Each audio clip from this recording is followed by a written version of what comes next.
บ้านพลสว่างเมืองจันทบุรีเกี่ยมพร้อมรอบด้านให้แก่การเลือกตั้งในวันที่22 กุมภาพันธ์ซึ่งภายในบ้านดังกล่าวมีผู้มีสิทธิ์เลือกตั้งที่มีอายุ 18 ปีขึ้นไป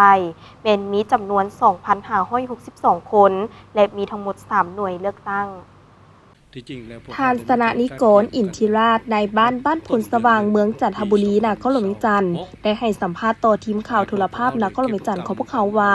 มาฮอดปัจจุบันบ้านพลสว่างเมนมีความพร้อมรอบด้านในการกะเกียมให้แก่การเลือกตั้งสมาชิกสภาแห่งชาติสุดที่10ประจำเขตเลือกตั้งที่1นครหลวงจันทร์และสมาชิกสภาประชาชนขันธ์นครหลวงจันทร์สุดที่5ที่จะได้มีขึ้นในวันที่22 กุมภาพันธ์ 2026 นี้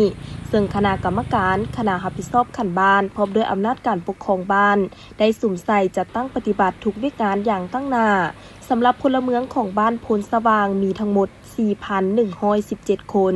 ในนั้นผู้มีสิทธิ์เลือกตั้งที่มีอายุ 18 ปีขึ้นไป 2,562 คน โดยมีทั้งหมด 3 หน่วยเลือกตั้งที่จริงแล้วพวกเขาได้มีการกาเกียมกันแต่วันต้นเดือน1 ปี 2026หมายกว่าพวกเขาได้เก็บกรรมกันเอาสถิติผู้มีอายุ 18 ปีขึ้นไปเพื่อฮิปโฮมว่ามันมีหลายปันไดแท้จำนวนบ้านเฮามาฮอดเดี๋ยวนี้ตัวเลขยังเป็นทางการแล้วแม่นอยู่พลสว่างมี 2,562 คนเป็นยิ่ง 1,433 คนจะได้ใช้สิทธิ์เลือกตั้งนี้ในนี้มันก็จะมีพวกท้องถิ่นอื่นแน่มาอยู่บ้านเฮาท้องถิ่นอื่นมาอยู่บ้านเฮาเนี่ยมันมีอยู่134 คนเป็นยิ่ง66 คนบ้านเฮาแล้วไปต่างประเทศแล้วมันมีอยู่43 คนเป็นยิ่ง26นอกจากนั้นยังมีพวกเฮายังมีอีกอันนึงแหละมันห้องหมอเลยหาชื่อเขาเอิ้นว่าคนเจ็บติดเตียงเนี่ยเนาะข่าวอยู่กับประมาณ300 คนซึ่งพวกเฮาได้กาเกียมดังนั้นอยู่บ้านพวกเฮาเลยได้แบ่งเป็น3 หน่วยเลือกตั้งเอิ้นว่าหน่วยที่37 38 39แต่ละหน่วยมันก็มีรายชื่ออยู่เนี่ยข่าวก็อยู่แถว 700-800 คนขึ้นเมืองหมดเนาะ 2,000 ปลายนะซึ่งหน่วยเลือกตั้งที่37แม่นเอาอยู่ของการบ้านเป็นคณะกรรมการก็แม่นได้กาเกียมแล้ว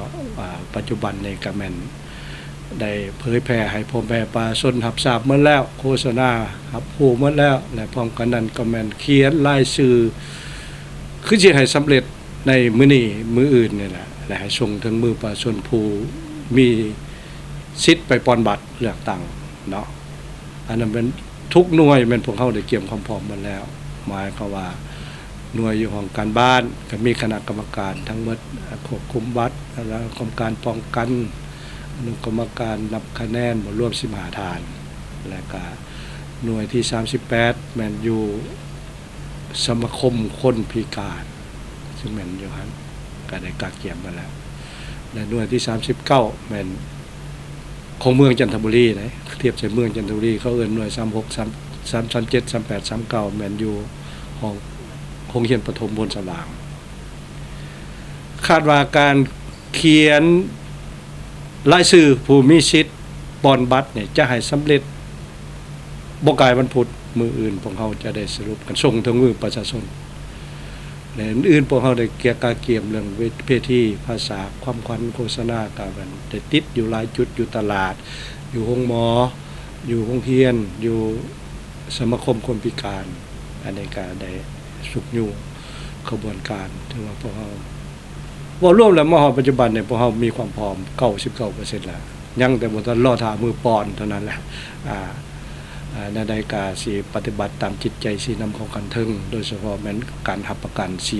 400% หมายความว่าผู้มีสิทธิ์ก็มาใช้สิทธิ์ให้ครบตามนั้นและก็มาใช้สิทธิ์ให้ถูกต้องมาให้มีความสงบได้รับกันความสงบพร้อมกันนั้นกำนันให้ท่านเวลา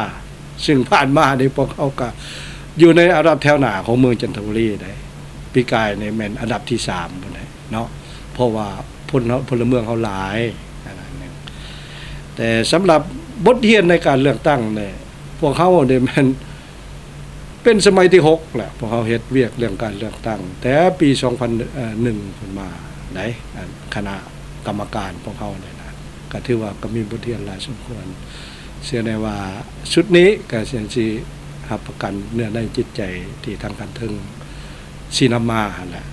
โดยเฉพาะมันให้รับประกันความสงบความเป็นระเบียบเรียบร้อยใส่สิทธิ์ให้ครบใส่สิทธิ์ให้ถูกต้องและใส่สิทธิ์ให้ทันเวลานอกจากนั้นมันขบวนการอื่นๆที่ติดพันเนี่ยมันขบวนเฮ็ดอนามัยทำความสะอาดเนาะอันนี้มันจัดสรรความเป็นระเบียบเรียบร้อยซึ่งพวกเขาได้เฮ็ดเป็นประจำบ่ได้ลดละอะไรอันนี้แต่มันเป็นเวียกประจำอันนี้นะเนาะอันนี้ก็ถือว่าก็แม่นได้ถือโอกาสนี้เพื่อปลุกระดมพ่อแม่ประชาชนให้มีส่วนร่วม